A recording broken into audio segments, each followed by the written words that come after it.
Hello বন্ধুগণ, welcome to another mini blog. তো দেখতে পাচ্ছ এই মুহূর্তে আমরা আছি মাঠের মধ্যে, শস্য শ্যামলা ভরা আমাদের এই প্রকৃতি, তার মাঝেই আমরা ভিডিও করব। আর বড় কথা হচ্ছে যে এই যে ছেলেটা দেখতে পাচ্ছ, এই ওইখানে একটু কাদা আছে, কাদা জায়গা, জলা সেই জায়গাটা টপকে আসতে পারছিল না। অনেক কষ্ট করে এসছে, যে পাগুলো মোজামাজি করছে ঘাস দিয়ে, ভাবা যায়, তাও ভিডিও করতে হবে, এটাই বড় কথা। তো যাই হোক, আজকের এরকম একটা মনোরম দৃশ্যে তোমাদের কাছে একটাই অনুরোধ, সব সময়কার জন্য একটাই রিকোয়েস্ট থাকে, সেটা হচ্ছে আমাদের ভিডিওগুলো তোমরা দেখো।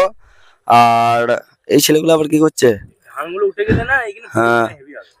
তো আমাদের ভিডিওগুলো তোমরা দেখো। টিম বিশন আমাদের যে মেন অফিসিয়াল ইউটিউব চ্যানেল আর ফেসবুক পেজ আছে, সেখানে তোমরা দেখো। আর সাথে সাথেই তোমরা কিন্তু লাইক, শেয়ার আর একটু সাবস্ক্রাইব করে দিও, কেমন? ঠিক আছে, চলো ভাই, পরে ভিডিওতে আবার দেখা হচ্ছে।